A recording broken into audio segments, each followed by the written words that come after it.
If you've ever seen the movie Marley and Me, you saw what happens with most first-time pet owners is they think they're getting this wonderful puppy that's off of, the Alpo commercial, and it's going to listen, it's going to obey. But quite quickly in the movie, you find out that the animal doesn't actually listen and needs a lot of discipline and training and all those things to where it's actually a respectable animal. And so something that they thought in the very beginning that they could control, that they could handle would be awesome, in the end, it kind of overtakes their house and takes their position of authority.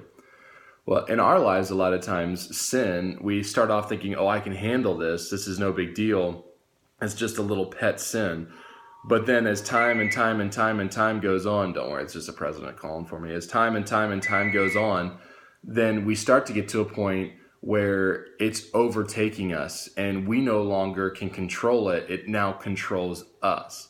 Well, in Nehemiah chapter 13, now remember we've talked about Nehemiah a little bit, but just a brief history of it. Nehemiah goes back to rebuild the wall. Ezra had gone back to do the city. Nehemiah goes back to rebuild the wall. Sanballat and Tobiah, are telling him if a fox goes up on the wall, it's going to collapse, blah, blah, blah. Well, they rebuild the wall in chapters 9 and 10. They make a covenant, sing a dedicatory prayer to the Lord and say, we're going to live this way. We're going to do these things. We're going to follow your rules. And then in chapter 11, the Levites are kind of set apart, and it's everything is going as planned. Nehemiah chapter 13, Nehemiah goes back to be the king's cupbearer. So he comes back now to check and see how things are going on in Jerusalem. Just like any dude who builds something, you want to go make sure it's still holding up. So he comes back, and when he comes back, he sees the city overtaken by sin.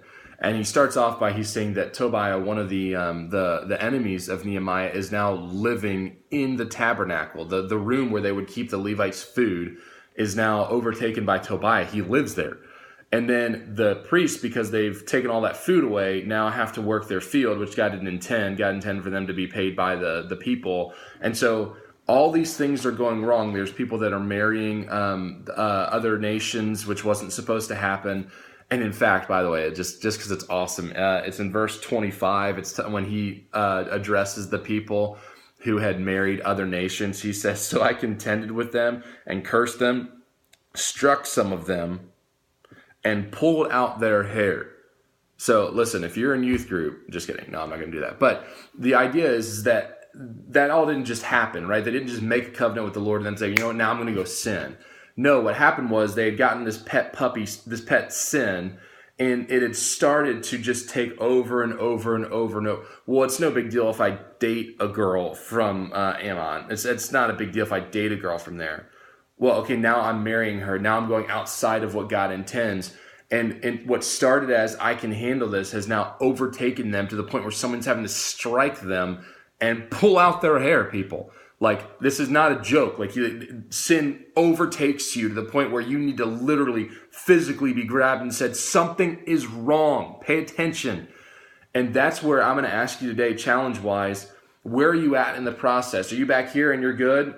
Or have you taken on a little pet sin that you think you can handle because you will not be able to handle it? The pet sin at some point will overtake you to the point someone's going to have to go and say, stop, it's overtaking you. So check yourself today and say, do I have any pet sins anywhere? Because it's time to put them to sleep.